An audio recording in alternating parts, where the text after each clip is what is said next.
There's a reason when people reminisce about their earlier years playing video games, there's almost always a positive memory to be had. Games were not sweaty, optimized, meta-seeking ventures for people to extract as many wins as possible from. The thing is though, even when you were in your friend's basement playing Halo on split screen, you still all wanted to win. The desire to win hasn't really changed since the invention of the concept of a game in general. What has changed is the negative reinforcement of losing, and as games began to have online services, the chance of you losing to a stranger grew and grew. When you lose a game to a friend, it still feels worse than winning, obviously. Friends are naturally competitive and still want to beat each other in any form of competition. However, when it's a friend, losing isn't nearly as impactful as losing to a stranger online. Now, I don't really know the psychological phenomenon happening here, I just know that that's true.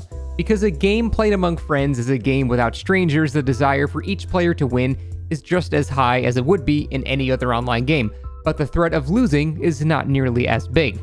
I don't know what causes losing to a stranger to be inherently insulting, but people will seek ways to avoid that negative feeling in gaming, and as online matchmaking became more and more popular over the past 20 years, the fear of that negative response of losing to a stranger has grown in equal fashion. So naturally, people look to improve their chances of winning against strangers, far more than they would against their friends. Negative reinforcement is unfortunately a very strong motivator, and I'm willing to bet that people would not go as hard as they do learning the metas of games if they still continue to play only against their friends and with their friends. Now at the same time, as the internet became more mature, the era of content creation began. People in the early 2000s absolutely had the exact same level of sweat and optimization they did against strangers as they do now, but seeking out the information to make them achieve their goals used to be significantly harder. Content creation on YouTube in general is still a relatively new phase in internet society, and it could drastically contribute to the rate at which it could optimize the fun out of games, as the phrase goes.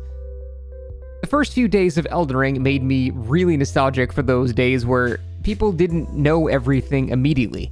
Seeing a friend get a cool new weapon and going, "Whoa, where'd you find that?" is such a rare thing in gaming nowadays, and that feeling used to be so prevalent back then.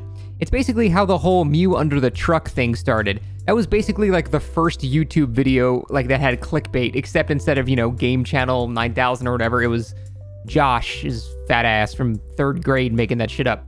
But today is today, and information is immediately accessible. Because of this, the rate at which players learn everything there is to learn about a game has sped up drastically, so that incredible honeymoon period certain games have continues to get shorter and shorter. Now, all of this really begs the question, will we ever have the old days back before every PvP game inherently devolves into a sweatfest? Will games ever be primarily played for fun and not to win? Probably not. I think those days are permanently lost. Combining the fact that people are inherently insulted losing to strangers with the fact that the ways to counter these losses are immediately accessible to everyone, and you have a recipe that just spells the doom of playing games just for fun. Obviously, this doesn't apply to everyone. A lot of my older viewers probably care way less about winning in games than my younger viewers, but I do feel like we are kind of a dying breed. We unfortunately have to accept that most games from now on are going to be played to win, with players looking to optimize these wins in the sweatiest way, and there's really not much that can be done to change that.